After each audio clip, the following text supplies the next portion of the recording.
Okay, let's recap very quickly. I'm already expecting this podcast to be very, very short. Well, actually, it shouldn't be short because we do have power ranking segment as well. But there are a lot of bye weeks. Honestly, there's no matchup of the week this week. But before we get into this week, let's recap week number 6. David Sutton, yet another week with 130 at least. Puts up 130, beats Alex. David now reclaims the number 3 seed. He is 4-2 and one of the top teams.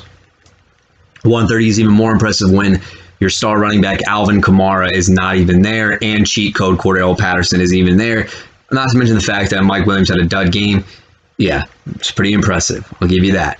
Okay, 2 games in a row in a game that looked like it was really close at one point, and then he ran away with it.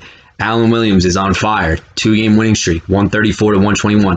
This is what I'm starting to see. I don't know why this team. Alan, your theme song officially is "Wake Me Up When September Ends" by Green Day, because you do not show up in September at all, and then people think your team is a joke, and then the pieces are starting to come together. So, David Krier without Christian McCaffrey, no chance, excuse me. Although you had some surprise guys in here. Well, he's still undefeated, ladies and gentlemen. Paul per call. Mr. Boom Bust is 6-0. I don't think we've ever had a team go 6-0, but here it is. It's Paul. In a panic game and a must-win for both teams, in my personal opinion, Patrick gets the W, 121. This is what I expect from this team when you're not having outbursts from the combinations of Justin Herbert and Derrick Henry. It's kind of got that Paul-esque vibe to it in a way, because the flexes are not very good. Tight end is okay.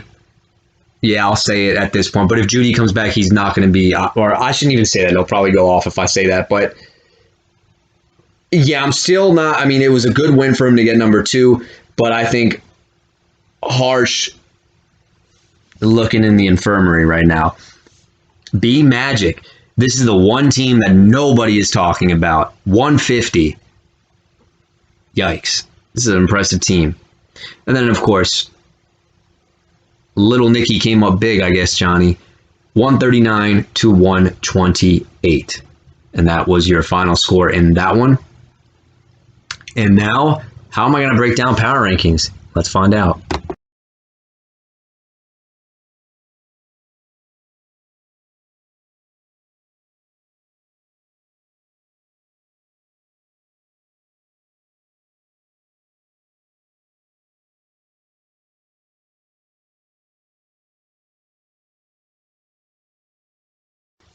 All right, power rankings. The first segment is going to be the bottom 7. So, in this bottom 7, I'm noticing a theme, which is pretty much how it is every year. Really bad draft picks and a lot of injuries causing teams to plummet. It's the bottom line. At number 12, I've got Rob Coffey. This is not a very good football team. You could say what you want about Jerry Jeudy getting hurt, but the more and more I see this team, I don't think Jerry Jeudy would have made a huge difference. Clyde Edwards-Helaire, though, okay. If Clyde Edwards-Helaire and Jerry Jeudy, this is probably maybe a two-win team. My issue with this team from the beginning was I think that it had a lot of lottery tickets in place that never cashed in on them, and all the receivers were all possession guys, which limits your upside. They'll have a decent floor, but that's about it. Tyler Boyd, a very awful draft pick. It's all Jamar Chase. There's a lot of bad draft picks on this team. Austin Eckler has come through. Clyde Edwards-Helaire has been injured. George Kittle and Chris Godwin have been bad picks as well. Too much floor, not a lot of upside. This is what you get when you don't shoot for the stars. I mean, he kind of did. They just didn't work out and they got hurt. So I think it's a mix of injuries and bad draft picks. I have Harsh at number 11. I think the Kyler shoulder thing is not acting up yet, but it's a ticking time bomb. I had this guy last year, and he can't do anything with that shoulder being messed up like that. Antonio Gibson is hurt. Damian Williams is going to lose his job. I honestly think that Khalil Herbert is their best running back, and I'm not saying that to be like your typical harsh stance, contrarian dude. I think Khalil Herbert might be the best running back on this team. David Montgomery, I think he can break tackles, but he can't do anything as far as burst is concerned. I like Khalil Herbert a lot. Anyway, so you don't have any running backs. CeeDee Lamb, I still think he's a wide receiver too. He's not a wide receiver one when Dallas is up in games. A.J. Brown looked healthy, but without any running backs to go off of, this is not a very good competitive team. Deebo Samuel's been great this year, but again, this is exactly how my team was constructed last year. I had 3 receivers and Kyler Murray, but I didn't have a single running back that could get me over 10 points. If you don't have running backs, you are not going anywhere. I have to put him at number 11. Number 10, I'm going to put David Krier. I think the reason why I'm putting Krier ahead of Harsh is because even though Christian McCaffrey is out, Darrell Henderson is not as fluky as I think he is. Although if he gets hurt, that's it. I think he's still on his last life. Like I use the cat analogy. McCaffrey might be. I don't even know what the hell's going on with Christian McCaffrey. That's the reason why I took Chuba Hubbard. The next thing that I want to talk about, Darrell Williams is in a high-powered offense, so he gives you some stability at a running back too. But the receivers and the tight ends, this is a team that is struggling because it's been mostly bust picks.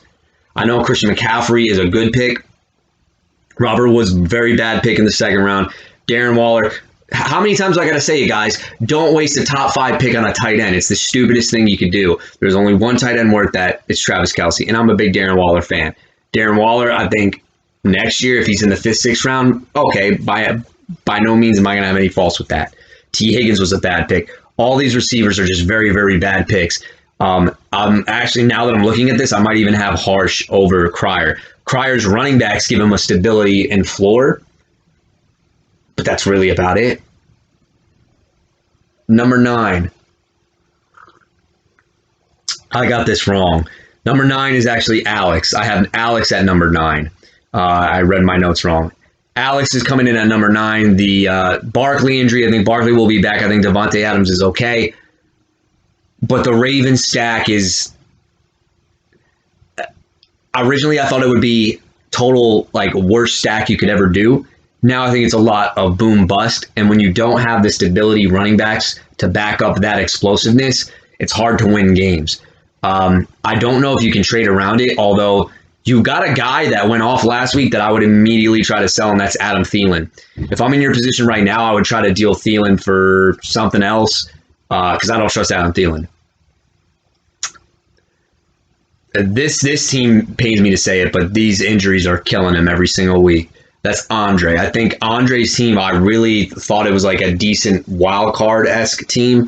Jalen Hurts is a great fantasy quarterback. Antonio Brown is stepping up. Deontay Johnson gets his targets every game. Calvin Ridley has not lived up to expectation, but if you can live with the wide receiver 2 production, I think that's more than enough when you had David Montgomery, Ezekiel Elliott, and Kareem Hunt, who are averaging between 15 and 20 points a game. And now the only running back you have left is Ezekiel Elliott. It sucks. Because you have 3 wins, I'll put you down. I'll put you up here, but it looks like it's going downhill from here, unless your management or you catch a lucky break somewhere. I don't know. And my number 7 team coming into the bottom 7 is Patrick. Patrick got a win in a do or die situation. I know some people thought he was the most unlucky 1-4 team. I am the only one who's on the contrary of this. I think that this team is very, very boomer bust. And again, sound like a broken record. The game when he put up 150 points was because Derrick Henry and Justin Herbert got 80 combined. It's an outlier. And then he put up 120 the other week.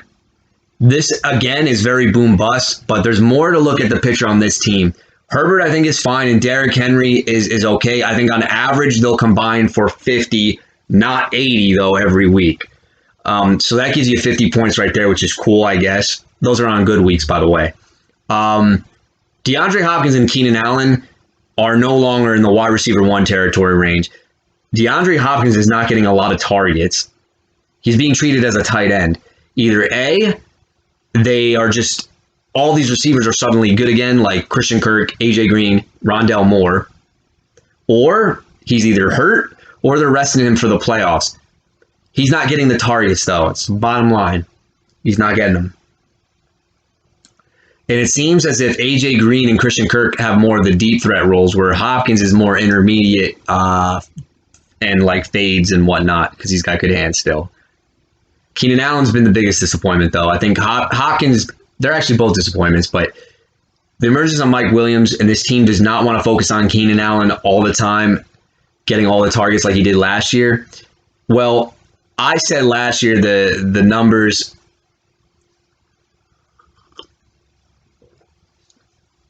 The numbers went drastically down when Keenan Allen and Eckler came back into the lineup. His target share was still kind of decent, but his production wasn't that good. And Eckler kept getting more of that underneath intermediate stuff, which made Eckler a popular pick this year. Keenan Allen, I'll admit I didn't think he was going to fall off this bad, but he is now like what he was 2 years ago. He is literally a guy who does not get any touchdowns and is literally doing everything in the intermediate part of the field. That's about it. What I mean by that is he is a very low floor, I don't know, wide receiver 2. But like if you look in terms of production, you know, he's honestly in that weird tier of like maybe CeeDee Lamb got out of that tier after last week. But there's not a lot really to like from Keenan Allen. He's a stabilizer guy. And unless your team is stacked with deep threats, consistent deep threats, and like running backs, it's not that good. Things that you do have going for you, though, if Gruden is gone, it looks like Josh Jacobs and Kenyon Drake, their roles have been increased. That's a good sign. This is why I'm having you at 7 and not below. I still think that eventually, like Keenan Allen and DeAndre Hopkins, you could do a lot worse. Even though they're not being wide receiver 1s, if Derrick Henry and Josh Jacobs can be pretty solid, that's a start. But the reason why I'm really, why this team I think I can't get so high on is the flexes are just... They're fortunate if they ever hit into double digits. Chase Edmonds is literally 10 minutes and that's it. The thing that sucks with Chase Edmonds is that James Conner, who I thought was going to be really bad this year, is stealing all the touchdowns because they keep blowing teams out. There's no need to use Chase Edmonds in the passing game. Okay? Michael Thomas is the only, I think, prayer that gets you into the playoffs. Will Fuller, this might be just a really bad signing by Miami. But if Michael Thomas comes back, you know, maybe there's something here to this team. Maybe. Derrick Henry and Justin Herbert, I think, are your most consistent guys. But everything else to me is low floor or they're a coin flip. And if Henry and Herbert don't break 30 points apiece, it's going to be hard to win a game. And yes, it's likely that they can do that. But I hate relying on just 2 guys to just go off. So that's my bottom line on the take of this team. I do have you at 7 because I think the other teams are just dealing with a lot of injuries. I think you're better than Andre's team at this point. Alex's team, I know you lost to him, but I think that was kind of a fluke. Krier's team is hurt. Harsh's team is hurt. And Rob Coffey's team is pretty much dust. So at this point, I think you're better than those teams, which is why I have you at 7. And now we'll get into the top 6. All right, so if you're at this point and your name was not called, you must be in my top 6 for power rankings. I tried to be not so hipstery with these power rankings because there is something I really want to do, but my conscience can't do it. But just listen to the explanations if your name gets called here. This is the shocker special of them all. I've revised my rankings. Factors that I'm coming in: upside, current streaks, team construction, lottery tickets, and record. Number 6 is Allen. So if you kind of do the math, the only team with, is it 3? The only team with 3 wins that's not, or at least 3 wins, that's not in the top 6 is Andre, and that's because the injuries knocked him down. But I've got Allen at number 6, a 2-4 team. Ladies and gentlemen, here we go again. It's fine. Look, he hasn't done anything new, but the only thing that's different is he was forced to take running backs. He got a lot of lottery tickets. And to be quite honest, had a great draft. His shocking that the pick he didn't want turns out to be the pick that's cost him a lot of wins, and that's Dalvin Cook. Even though Dalvin Cook is fine, Justin Jefferson's been a baller. DeAndre Swift has been literally shootout, blowout, or a close game. He gets there every single week. Kyle Pitts had one good game. We'll see if that can continue. Jamar Chase, people were scared off of the training camp reports. I probably would have taken him in the 6th round because I thought people were going to be scared off of him. Hold on, I'm taking a sip. Javonte Williams is still a lottery ticket. You traded I don't know how you fleeced Andre in that deal for A.J. Dillon. That was the best lottery ticket you could have gotten. Management has been really good. Courtland Sutton, although if Jerry Jeudy does come back, I'm interested to see how the target distribution gets spread around. Khalil Herbert was a great pickup, and now you got Jarrett Patterson. Look, everything's going right with this. This to me, I'm officially naming this they have to get into the playoffs first, though. And I know sometimes we get or Allen gets overhyped with his team and he misses out on the dance. But this is if this team comes together, it is a dark horse team. I think, honestly, the only thing, and I think you're loaded with depth at this point because somehow it just fell into your lap. When I look at this team, the only thing that I still can't get over is 2 Vikings. Because if one gets over 20, the other one is only getting like 10 points. Most of the time, it's Dalvin Cook doing all the dirty work, and then Jefferson's numbers go down.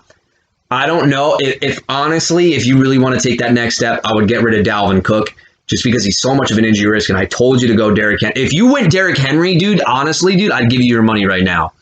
I literally, Alan, I told you to do one thing in the draft, and it was go Derrick Henry. You sat on my porch, and I said, nope. I said, dude, I don't trust Dalvin Cook. He's going to get hurt. He had one good year when he stayed healthy. This guy always aggravates something. Derrick Henry's just built. Derrick Henry is literally the definition of built different. If you win Derrick Henry, I would literally ask for everybody's money right now, ship it off to you. I think the best thing that you could do right now is package Dalvin Cook and something else. You don't even need something else. Get rid of Dalvin Cook, because if that guy gets hurt, okay, you have DeAndre Swift, you have Javonte Williams, maybe Khalil Herbert keeps the job. But I strongly would suggest trading him for something because I do think that it ruins your upside on a week-to-week basis. Your floor is safe, but your upside is killed when you both have him and Jefferson. I'm not going to look through the numbers exactly, but unless you're fine with 21-10, but I feel like you're a guy who likes to swing for the fences, shoot for the stars, my man. But bottom line is this. The team is starting to round into form, and it's a dangerous team. People are going to get put on notice. And again, last week, or the last time I did power rankings, he's the reason why he had no wins, and I had him at like 8 or 9. I don't even remember what it was. It wasn't at 12, though, because I saw what he was trying to do here, which he does every year. I flip-flopped on this. This is my other... you know what? No, I'm going to go with what I actually do have. And you could say this is kind of superstitious. I don't care what you want to say about it. But I actually have at number 5, I have Johnny. Johnny, I have at number 5, not because he lost to me. This is not like me rubbing it in your face, ha, sit the fuck down kind of thing. It's not even that. The 2 biggest things that he's dealing with right now, Geno Smith, he's got a record of 4-2, which is great. Geno Smith is not good for Tyler Lockett. And as a DK Metcalf owner, believe me, I don't like it either. I think that lowered your upside a little bit, that move in particular. The next thing that I'm noticing, I'm going to pull up Johnny's team right now as soon as I can find it. Brady and Evans, they're okay most of the time. Travis Kelce is great, but we've got some injuries. Julio Jones hurt again. Alexander Madison, the thing that sucks is you can't use him anymore when Dalvin Cook is getting healed up off of the bye.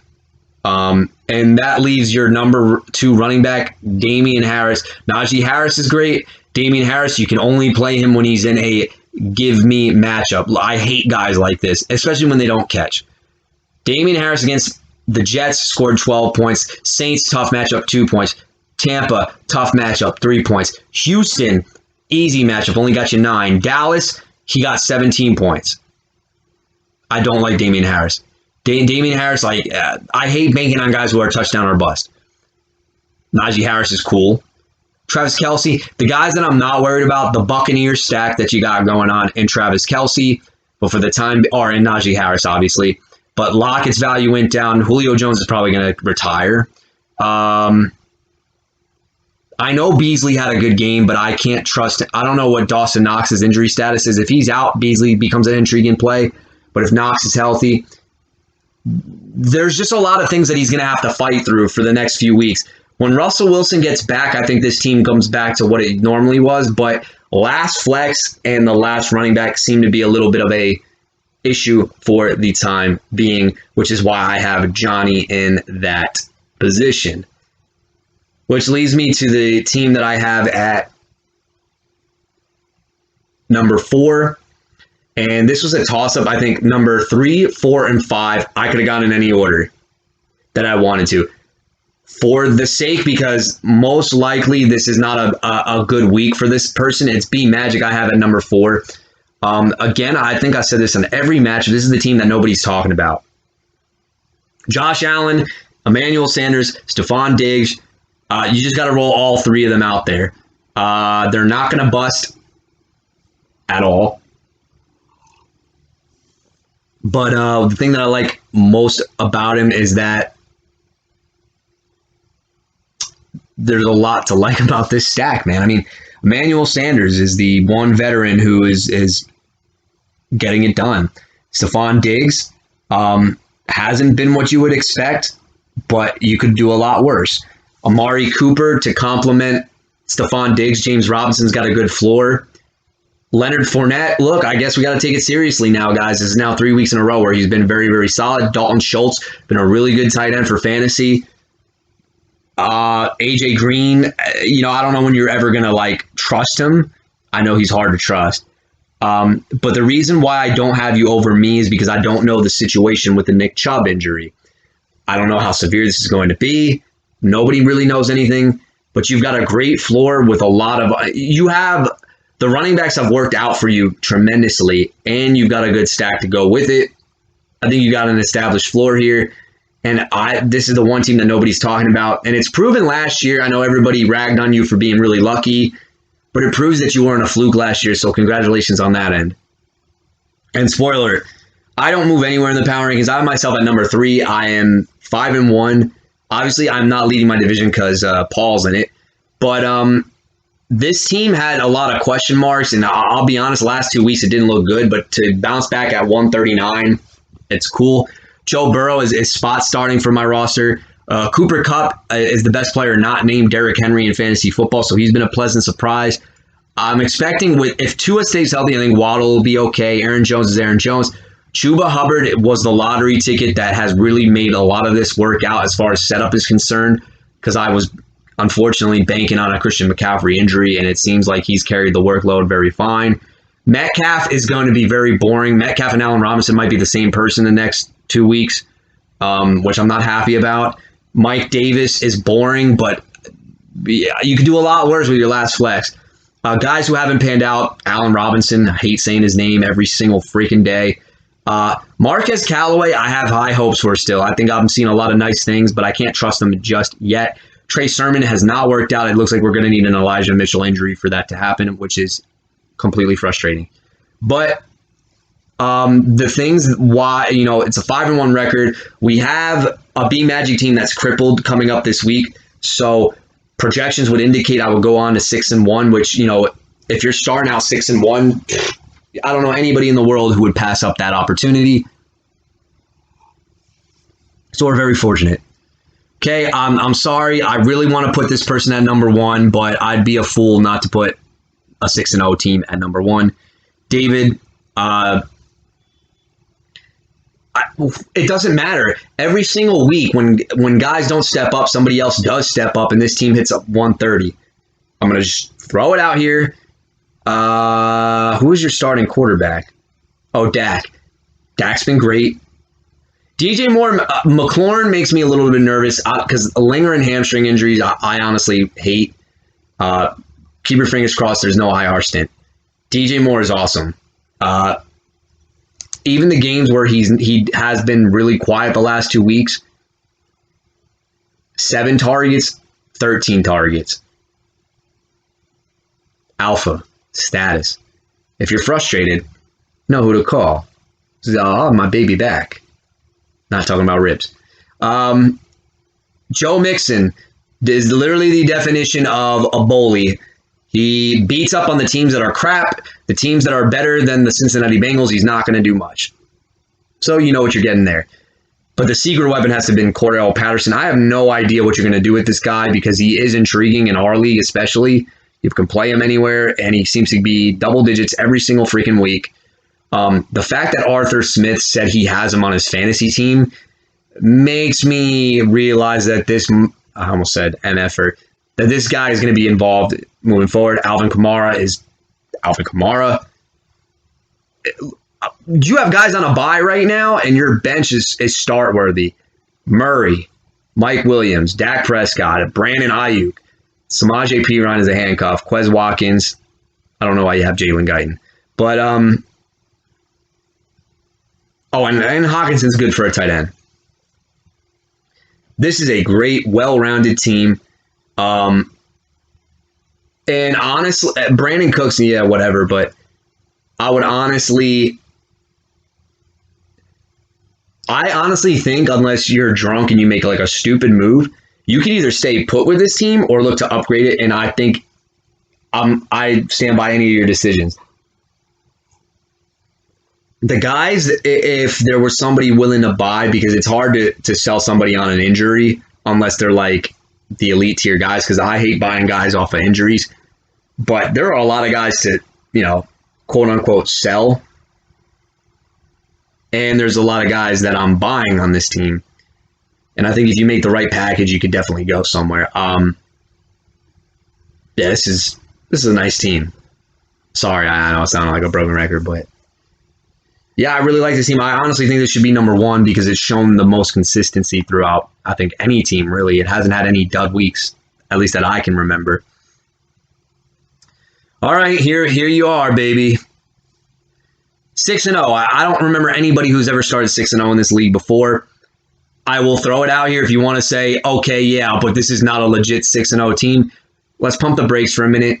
Yes, Patrick Mahomes and Tyreek Hill are literally the 2 players that will define if this kid's going to win the game or lose the game. If that combo doesn't hit, he lost. But chances that this combo hits, very, very likely. I give it a 90% chance every single week. So that's the first key. Jonathan Taylor, best news for Jonathan Taylor is that he is not... His routes run per game have gone up. I saw a Twitter stat on it, which means that we are no longer a boom or bust RB1. We are officially a running back 1, and I don't expect this trend to go downward. So those are the starting 3. But Paul, those are the 3 consistent guys you have. I think you will even admit, because you've been looking to make moves, everything else is very questionable with this team. Darnell Mooney, I told you to keep Henry Ruggs over Mooney. Justin Fields, I know you're an Ohio State guy. Justin Fields looks like garbage. It's either him or they don't want him throwing the ball. We'll see what happens when they get killed against Tampa Bay. Dearness Johnson is a fill-in. I don't trust him either. Gesicki looked okay, but I don't know. We haven't seen this Dolphins offense with Tua have a strong enough sample size. J.D. McKissick, I think, is kind of he's a fake handcuff because I think his role stays the same even if what's-his-name goes out. Alex Collins is now hurt. Chris Carson, who knows when Chris Carson's going to come back. Gaskin, garbage. Chase Claypool, sorry, not. Okay, Paul, this is going to make you laugh. If Case Keenum starts Thursday night, I think Odell Beckham is going to be an amazing, amazing asset with Case Keenum. And Galladay, I thought that was a bust pick too. So there are a lot of question marks, and I think a lot of people are praying for your downfall, and I know they can see it. The bottom line is this. It's boom or bust. It's literally 140 or 110 every single week. We get it. But you can rag on a man for being 6-0, but the bottom line is he got to 6-0 somehow with this team, and I got to respect it. If this was 3-0, I'd say, okay, this is bullshit. But we're now at 6-0. So something is going on here that they've won a lot of close games. So I do think the next time I do pound rankings, I expect David probably to be the number one team. I don't know. But the top six, the only bold statement I think I have in that top six is Allen. But like with every other team getting hurt, and I'm pretty sure he's going to play some of those teams, I got to like that kid's chances. So my two dark horse teams, B Magic and Allen Williams, as of right now, would be my dark horse Super Bowl teams if things go right. All right, ladies and gentlemen, we'll go into the matchups.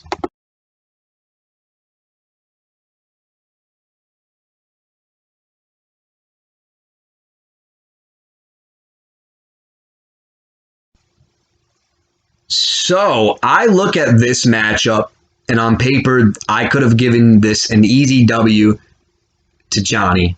Now, Johnny had a very emotional week last week. His Bills lost on the last play of the game, and he lost to Little Nicky. So how is he going to rebound from emotion against Rob Coffey? Now, Coffey is pretty much, you talk about free space bingo wins, unless this team, blossoms into something else, it's looking like he is the wounded animal and Johnny is a lion looking to pounce on his prey. Whatever. Darnold or Brady, give me Brady. Mike Evans, Tyler Lockett, or Godwin and Jacoby Myers. Okay, I'm rushing through this already. It's Mike Evans and Lockett I don't like. Mike Evans, I think, is going to be better than Godwin. He's going to be better than Jacoby Myers. Jacoby Myers, I thought he was going to have a good year. He's just doing what he does every year. It's boring, boring, boring, boring, boring, boring, boring, boring, boring, boring, boring. We're now 6 games into this season, and this guy literally is just the definition of 8 points a week. That's what he's averaging. Bottom line is Mike Evans against the Bears. I think that to me just screams out dollar, dollar, dollar, dollar, dollar, dollar, dollar bills. Godwin looks like he's now officially the odd man out. We are now 6 games into the season. Mike Evans has had 2 dud games, but has had double digits in every single one, including 2 20-point performances. And I can't do the impression anymore. Antonio Brown is a beast. Baller. Yeah, I like Antonio Brown. Godwin is boring receiver too. Looks like Brady loves Evans and Brown. So you talk about boring, boring, boring, boring, boring, boring, boring, boring, boring, boring, boring. You got it. Okay. Go take a sip of this coffee. So we have Mike Evans and Tyler Lockett on the Johnny side. Damian Harris and James Conner, or Devonta Booker and Elijah Mitchell. Well, this is where I'm giving the edge to Coffey. Damian Harris might score against the Jets, but that might be 12 points if that. James Conner probably is going to score a touchdown. I'll give it that. But if you ask me out of this running back combination, which guy has the most upside, I have to go with Elijah Mitchell. Now, me being a Trey Sermon owner, it needs to stop. It's annoying. It needs to go away. But Kyle Shanahan has the ego, which is pretty much saying, okay, look, I know John Lynch wanted to take Trey Sermon in the third, but I like this guy Mitchell. Trust me, I can do it with this guy. He's an egotistical maniac. He's going to run his guy into the ground, whether we like it or not. Indy's a soft defense. Mitchell was out there all the time. I firmly believe it should be a 1-2 punch because if you actually look at their average yards per carry, they're identical. Trey Sermon hasn't done anything to have a backseat to Elijah Mitchell. But if Devontae Booker starts again, I think he's going to get a full workload. So because of that factor alone, I'm going the Rob Coffey side. Ricky Seals-Jones or Travis Kelce? Okay, next question. Rashad Bateman, Elijah Moore, or Sterling Shepard and Tyler Boyd? God, this is gross. Bye-week blues, it looks like, huh, gentlemen? Bateman out-targeted Marquise Brown, and I expect it to happen. All right, we'll see what happens. Why in God's name do you have Elijah Moore in your lineup? Really? Why?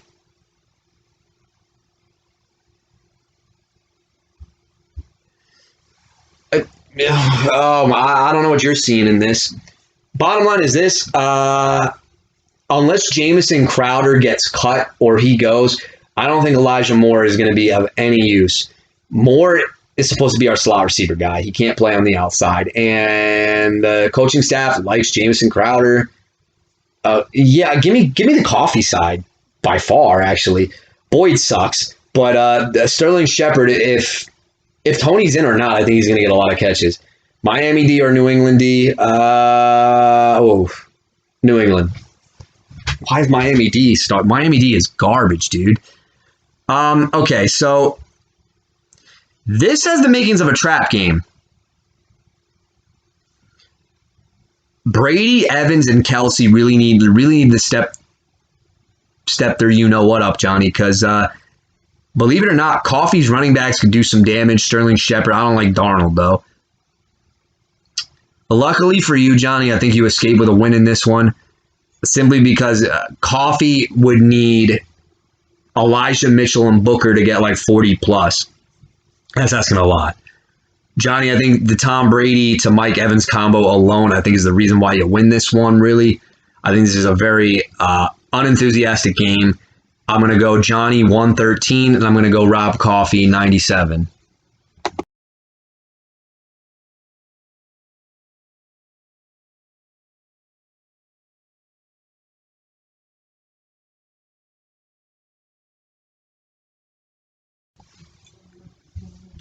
All right. So we've got the number 9 and number 8 seed going at it respectfully. The rankings are back to back.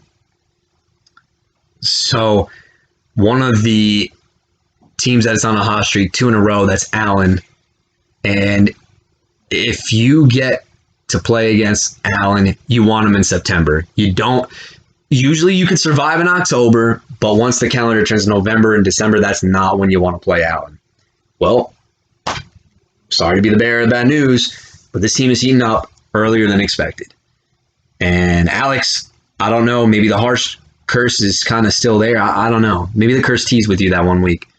You don't have a full lineup in. I'm noticing that. Stafford against Detroit. He's gonna at least hit 20. The only thing that I worry about is if they just run the ball and showcase what their running backs can do. But who knows?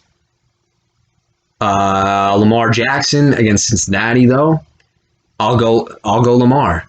I think he'll bounce back. Stafford, I think, can at least hit 2 to 3 touchdowns, but Lamar just might go off. Jamar Chase, Cortland Sutton, Devontae Adams versus nobody. Well, Chase is in a nice bounce back spot. Cortland Sutton, I got a bone to pick with you, Alan. Why was he on your bench last week for Javonte Williams is beyond me. I don't know what you were reading, but that looked pretty bad. Because Alex doesn't have anybody in, I got to take the other side. I think Chase will catch a deep bomb yet again. I think that Devontae Adams, though, could have a very, very big game against this Washington secondary that's been really, really bad. This might be like a 3-touchdown game for Devontae Adams because I think that Rodgers is just going to have to lob everything up. Plus, the script you would think would play into Devontae Adams because the Washington Knights likes to stop the run. Khalil Herbert, no, and Javonte Williams. So, well, the Cleveland D is starting to fall off a little bit, and Javonte Williams is still splitting time. So unless they get up big, I don't know. Miles Sanders, a lot of people are saying that people should buy this guy, and I'm not seeing it. But Zach Moss is on a buy, so you don't even have that. I don't even know. Like, even Allen has 2 running backs in, but I don't trust yours, Mr. Alex. Mark Andrews or Kyle Pitts? Well, Kyle Pitts without Calvin Ridley went off against the Jets. And now he's got the Miami Dolphins, another soft matchup. What's the workload going to be like for him? Mark Andrews has been pretty consistent after I called him a one-year wonder. So if you look, it was 3, 8, and then 13, and then it's been 9, 36, and 15. Interesting. I think I'm going to have to go with Mark Andrews in this one. Pitts, I don't know what Pitts looks like with Calvin Ridley and Russell. I don't even want to mention Russell Gage's name. He's not relevant. DeAndre Swift and A.J. Dillon or Marquise Brown, and you don't even have anybody in here either. So Allen, today's your lucky day. Swift will always get there for you. AJ Dillon, you're just praying for like a touchdown because when he's not scoring touchdowns, it's because he's in a backup role. All right, I guess. We got a lot of bye week blues here. My guess on the Alex side is that Henry Ruggs comes in, and I don't even know, Barkley. Oh no, Barkley's hurt. Sony Michelle, I don't even know. Actually, this is tougher now that I'm looking at it.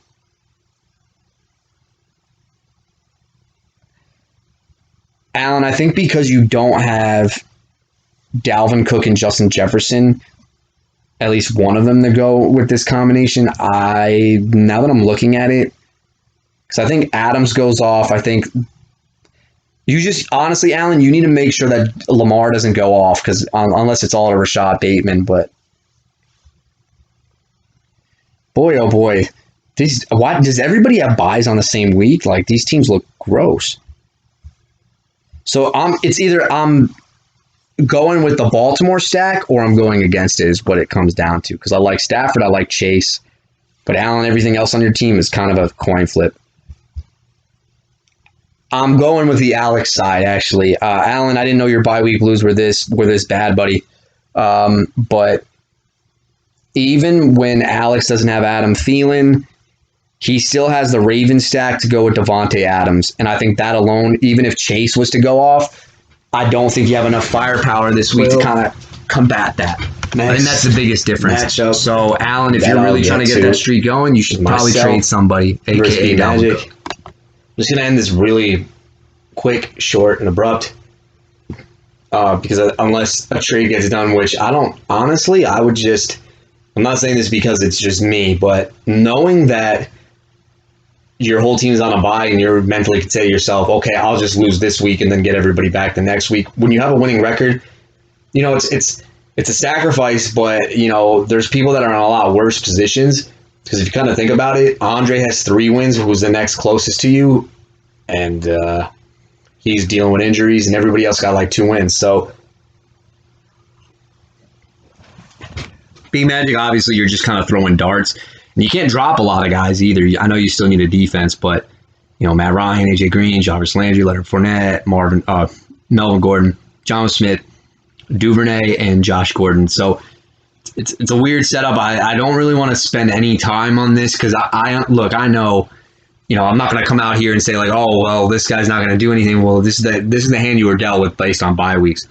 I had no idea so many teams had a bye on this week. Like, because I'm looking, there's not even a matchup of the week. I think on a normal week, this would have been the matchup of the week as far as records are concerned. But I get it, you're on bye week blues, and Nick Chubb is hurt, so you don't even have your best running back in here at all. I think, honestly, I like the call with AJ Green against Houston. You never know, he might wind up into the end zone. Leonard Fournette has been consistent, and then you've got, there's another guy that sparked my interest. Maybe it was just those two. I don't know, but I get what you're going through.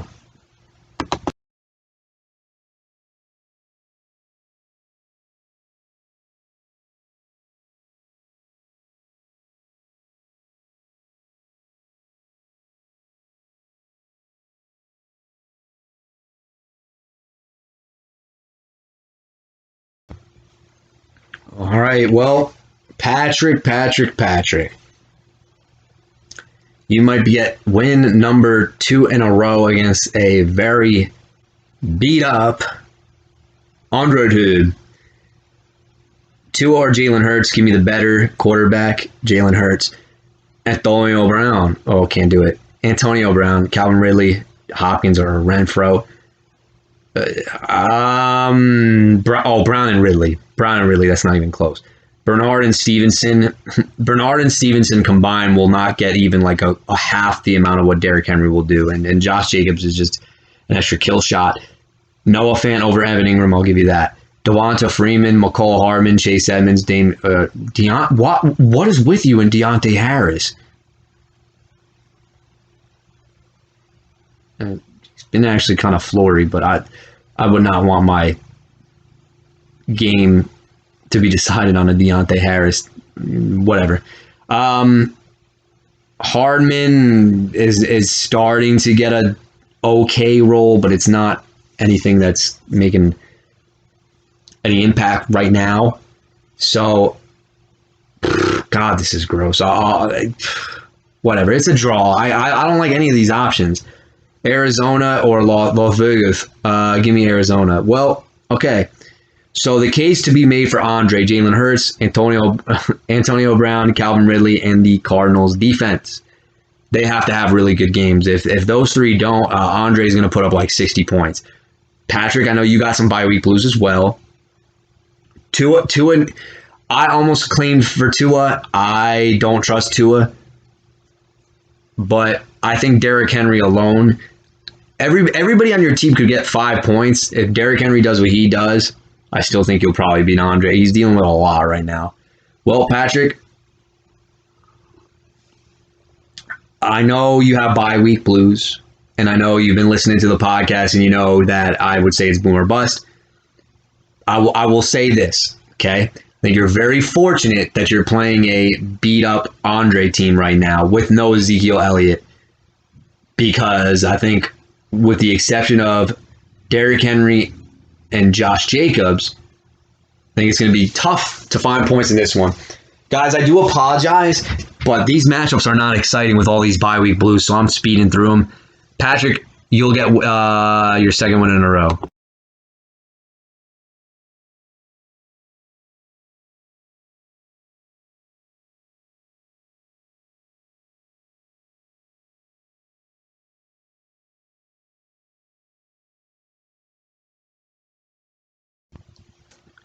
You know, it's so funny because this is up there on matches. I don't know where, there's really not a lot of matchups of the week, but as far as like,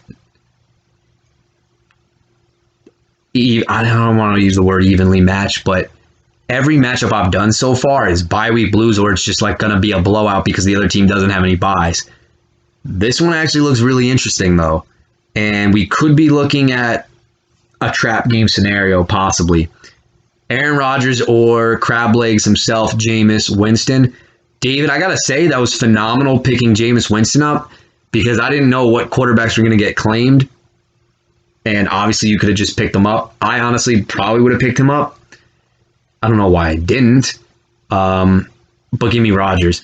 Robert Woods and Michael Pittman, DJ Moore, and Terry McLaurin. So I'm just going to flat out say this right now. Unless McLaurin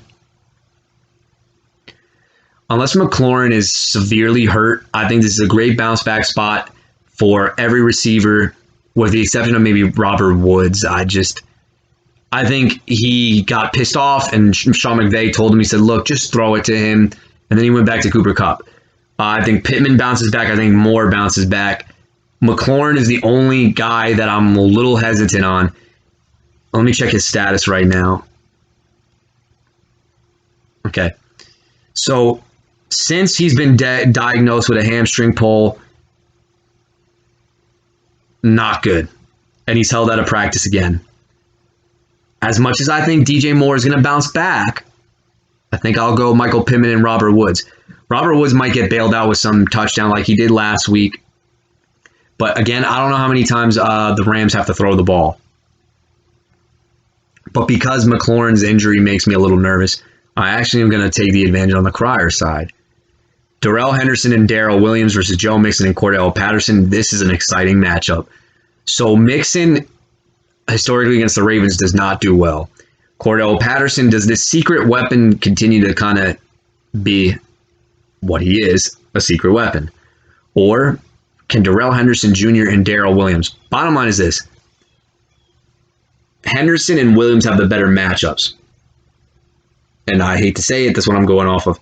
Henderson, unless he gets pulled out early with an injury, knock on wood, he's going to get at least one touchdown here. And Darrell Williams is the primary back in a high-scoring offense against a team that I think they're going to blow out. Excuse me. Give me that side of the thing.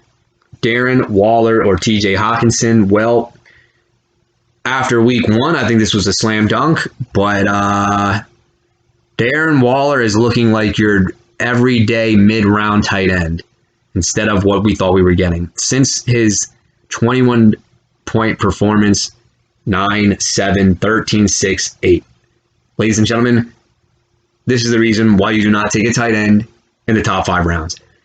Unless you really love wasting picks, tight ends are the most useless thing in fantasy sports, unless their names are Travis Kelce. And I love Darren Waller. Darren Waller was cool when I picked him up on free agency 2 years ago, and he was awesome when you could get him in the 5th round. Now, granted, we still have a whole half. If I'm making the case for Darren Waller not being successful, and look, there are so many fantasy sites that are saying buy now, buy now, buy now. And I'm like saying to myself, why? No. If anything, I would do the opposite and try to sell him the minute he goes off. Tight end is really not that big of a deal. There's only one team that you know in our fantasy landscape definitely that's going to beat you at tight end, and that's Johnny. Everybody else, Kittle can't stay healthy for crap. But then let's talk about this man, TJ Hawkinson. Look at the difference. David probably got him in the 6th or 5th round. I don't remember David. But their numbers are identical. 21, 16, 2, 6, 3. Darren Waller has 4 more points than TJ Hawkinson. Now, after all this rant, I'm going Darren Waller. I know you love that little segue. T. Higgins. Devin. I don't know who he's going with at the flex. Sorry, David. I know you like some information. Kamara or Brandon Cooks. Well, Kamara is going to be just fine against the league's worst rush defense. Brandon Cooks. Garbage time. Here we come, I guess. I don't know. T. Higgins. Well, looks like Joe Burrow likes to throw to one guy only. His name is Jamar Chase. And in between the markers now is T. Higgins and Tyler Boyd. That sucks. Because unless they morphed into one person, that would be cool. But like their floors now are like 5 and 7 points. Seems like the Bengals, if they can run the ball, it's Joe Mixon. Chris Evans is getting some run. Yeah, not good, man. David, I feel for you, man. All these receivers you drafted were a bust. And the only one who worked out for you is because Coffey dropped them. Yeah, this is a slam dunk Kamara side. Kansas City defense, I don't know how that's going to work out. Or the Rams against Detroit. Okay, that's the deciding factor. Up until we got into the flexes, I think this was going to be an intriguing matchup, but the flexes decide the outcome of this game. Regardless if Corey Davis, Michael Carter, Christian Kirk catch a touchdown, Kamara, Cooks, and the Rams D. Look, did we forget what the Rams D did last week? Thing that people are overlooking a little bit, and I've said this ever since Brian was in the league, if you have a good defensive streamer, it can make up for at least one, maybe even 2 of your flexes that don't do anything. Look, I had a defense last week I was projected to get 150-something, and the Denver defense only got me 1. So if you stream the right way and you're ahead of the game on that, man, it is the extra bonus that you could use. David Sutton, I think you will walk away with a victory in this one. This is sad because this is the most competitive matchup, I think, of the week. One of them, at least.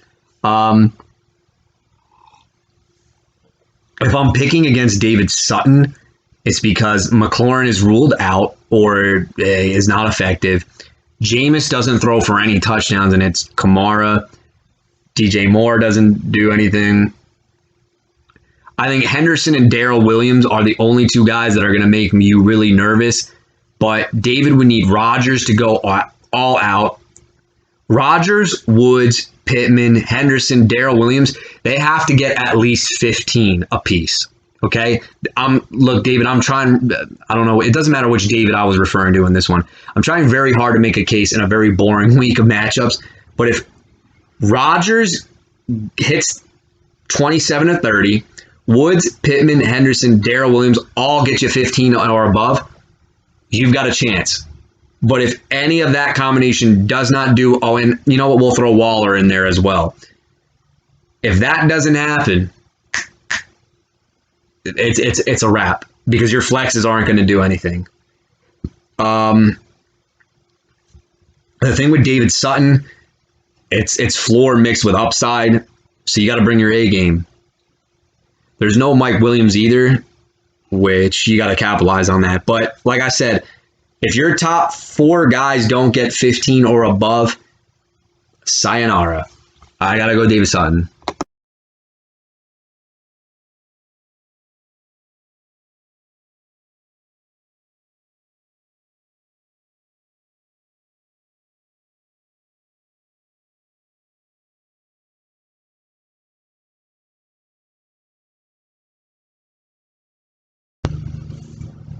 Paul, it's the commissioner speaking. I want to congratulate you for being the first team to ever go 6-0 because I'm pretty sure I've never had anybody in our league go 6-0. If anybody can remember it, please let me know. But I'm pretty sure all undefeated teams have ended at 4-0 or 5-0. And Paul, I'm here to congratulate you for going 7-0 because that's what's going to happen here. Now, Paul, you can vouch for me on this. I know everybody says that whenever Nick picks me, my team loses, but I've been perfect with you every single way of the way. And let's be honest, Paul, there have been 2 matchups that were not easy to call. The Johnny matchup from the start, even though it became a blowout, and last week was hard for me to call, but I still went against Andre, and I picked you.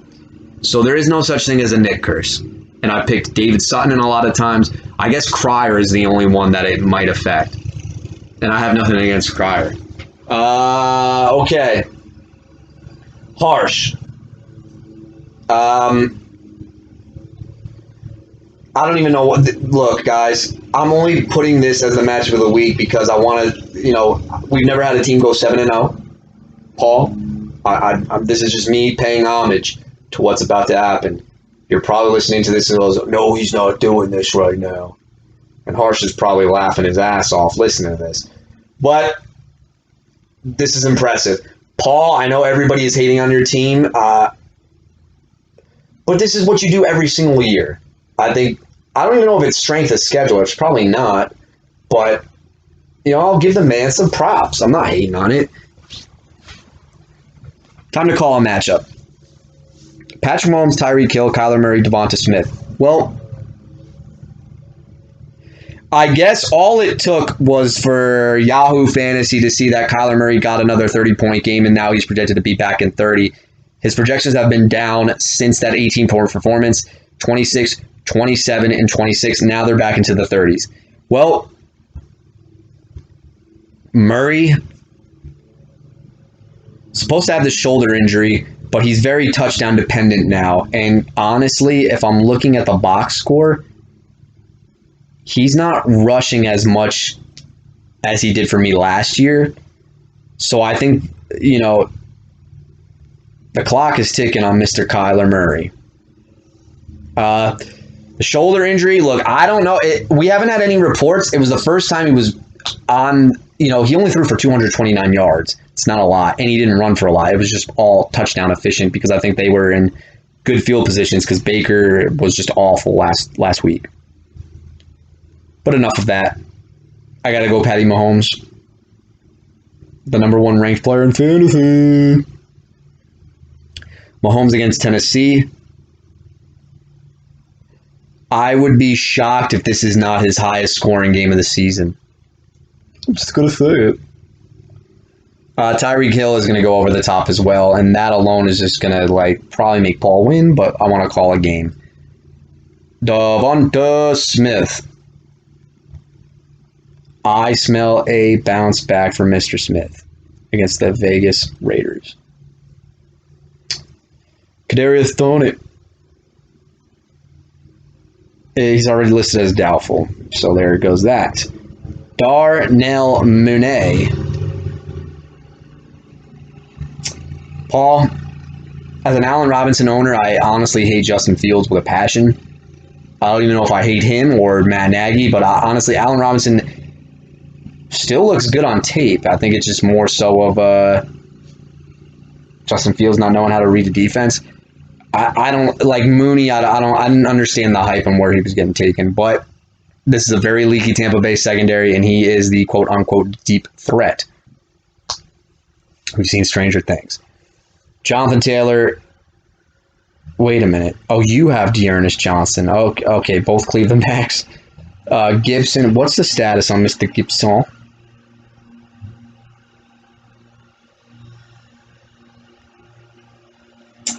Well, Gibson's probably not going to play, so Paul, congratulations on that victory. Mike Gesicki or Zach Ertz in an Arizona Cardinals uniform. It's weird. Give me Gesicki. A.J. Brown and Deebo Samuel. You'll beat Paul out in the flexes, though. No defense for Mr. Harsh, and we got the Buccaneers defense for Pa. Well, if Paul's vulnerable anywhere on the field, it's his flexes because he has no idea who he's going to put. And Harsh can attack him in the flex spot, but you're not going to have Kadarius Toney. You're not going to have Antonio Gibson, which most likely means Amunra St. Brown and Kenneth Gainwell are going to be starting. As long as Mahomes and Hill hit, which they will, and Jonathan Taylor, the game's going to be over. I'm going to say 130 Paul.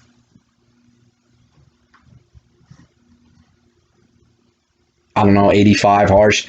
I have no idea. The reason why I put this as the last matchup is simply because I want to show some respect to the man who's about to go 7-0. No, this is not a bad omen. This is not a bad, curse that I'm putting on you, Paul. It's not. I just felt like regardless if you think that this team is good or not, we've never had 6-0, and I know for a fact we've never had 7-0. That I know we have not had, at least in our league. So I just felt like I needed to congratulate you on that. And Paul, you need to lose a game because I'm trying to catch you in the division, and after I lost to Krier, I'm like now 2 games back because of a division loss. Yeah. Speaking of which, though, wow, Paul. Okay, so Paul, this is what you're going to start hearing from everybody. I wanted to end this clip, but I honestly thought that I had, because I got lucky in 2 matchups against Allen, and then there was another matchup. No, just Allen was the only matchup I got lucky in. But I thought I had the least points against, and Paul, it looks like you have that title at 619. So that's true, but your point total, this was an even year, guys. David has 786. Andre has 786, although those will come down after the injuries. Paul, 771. Me, 731. Johnny, 788. B-Magic, 768. Patrick, 788. Like, it's spread out. There's not one team that's running away with everything, so that's something that I like to see. But look, Paul, man, I got to show you props, man. You're going to go 7-0. 7-0. Man, that is impressive. Paul, you're definitely going to make a move, though, because I know you're listening to me right now, and you heard in the power rankings, there are a lot of red flags with this team, and something's got to be done. I think the only pieces that are not movable is the Kansas City stack, because that's your bread and butter, and that is like your starting formula every week to keys to success. So that is my take.